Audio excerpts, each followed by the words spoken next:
ఎక్కువగా narcissistic personality disorder ఉన్న వాళ్ళకి వేరే వాళ్ళతో డివోర్స్ రేట్స్ అనేవి 75% ఉన్నాయి. సో ఈ నార్సిస్టిక్ పర్సనాలిటీ ఏంటంటే it's a kind of disorder అని చెప్పచ్చు.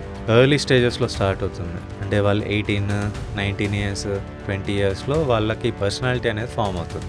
సో ఇట్లాంటి పర్సనాలిటీ ఉన్న వాళ్ళకి ఈ సిమ్టమ్స్ ఎట్లుంటాయంటే వాళ్ళే గొప్ప అని ఫీల్ అవుతుంటారు. ఈగో ఎక్కువగా ఉంటుంది అనమాట. వాళ్ళు ఎవరికి వాళ్ళ మిస్టేక్స్ ఒప్పుకోరు అనమాట ఎవరితో.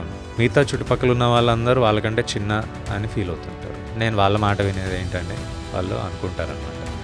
సో వీళ్ళతో రిలేషన్షిప్ ఇంకా ప్రాబ్లమాటిక్గా ఉంటుంది. వాళ్ళే గొప్ప అని ఫీల్ అవ్వడం వల్ల ఆపోజిట్ పార్ట్నర్ని డామినేట్ చేస్తుంటారు. అలవాటు పడిపోతుంటారు కొంతమంది పార్ట్నర్స్.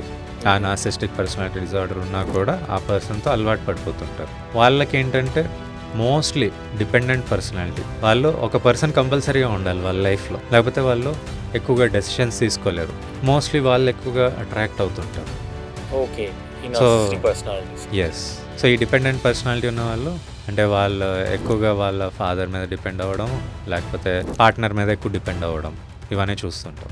సో ఇట్లా ఎక్కువగా డిపెండ్ అయిన వాళ్ళు సబ్మిసివ్ అయిపోతారు ఇంకా. సో వాళ్ళని ఎక్కువ కించపరిచినా వాళ్ళకి ఇనీషియల్గా చాలా ఫీల్ అవుతుంటారు, గొడవలు అవుతుంటాయి. ఈ పర్సనాలిటీ డిజార్డర్స్ ఉన్న వాళ్ళు ఎక్కువగా they can't mingle around, they won't be ideal partners. ఎక్కువగా నార్సిస్టిక్ పర్సనాలిటీ డిజార్డర్ ఉన్న వాళ్ళకి వేరే వాళ్ళతో డివోర్స్ రేట్స్ అనేవి 75% ఉన్నాయి. ఓకే. మనం కోర్ట్స్లో చూసుకున్న ఎక్కువగా మీరు రీసెర్చ్లో కూడా చెప్పేది ఏంటంటే ఈ పర్సనాలిటీ డిజార్డర్ ఉన్న వాళ్ళకి డివోర్స్ రేట్స్ అనేవి చాలా హై ఉంటాయి.